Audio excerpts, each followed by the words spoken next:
L'Assemblée législative de transition s'est réunie en séance plénière ce lundi 30 décembre 2024 à l'hémicycle pour examiner et adopter le projet de loi portant sur l'amnistie et les conditions d'octroi de la loi administrante aux acteurs des événements du 15 au 16 septembre 2015.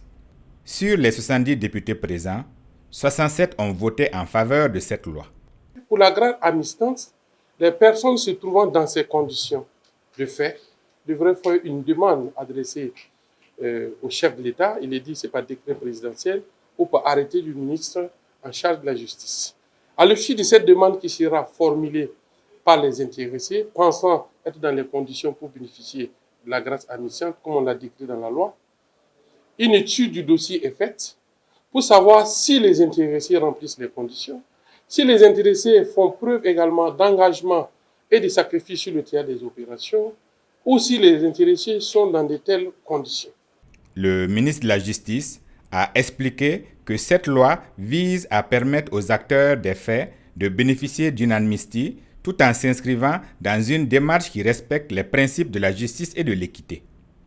Enfin, en ce qui concerne les victimes, il faut le dire aujourd'hui, nous avons pu rencontrer les victimes à travers les représentants des associations.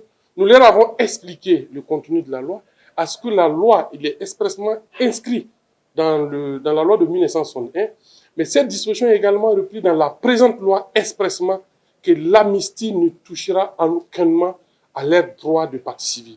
Il y a eu un procès, les auteurs des infractions ont été condamnés à les indemniser à hauteur de 947 millions.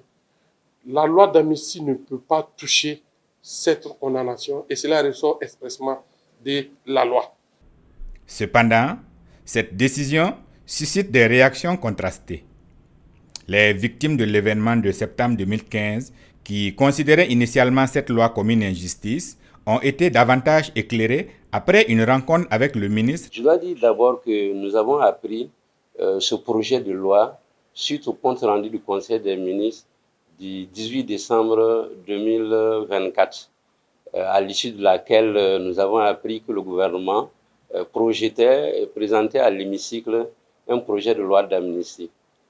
Dans l'intervalle, Monsieur le ministre de la Justice et des Droits humains, garde des Sceaux, a bien voulu, à sa demande, nous rencontrer au ministère pour nous faire un point beaucoup plus large, une explication beaucoup plus large sur le projet de loi.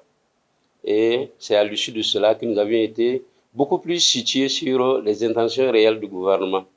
Et ce matin, nous avons tenu à être là à l'hémicycle pour assister au vote du projet de loi. Dans un autre point à l'ordre du jour, les députés ont également adopté un projet de loi visant à intégrer officiellement la devise du Burkina Faso, la patrie ou la mort nous vaincrons, parmi les inscriptions et significations des armoiries nationales. Pour rappel, les événements des 15 et 16 septembre 2015, qualifiés de putsch manqué, ont conduit à la condamnation de 63 personnes. À ce jour, 9 d'entre elles purgent encore leur peine.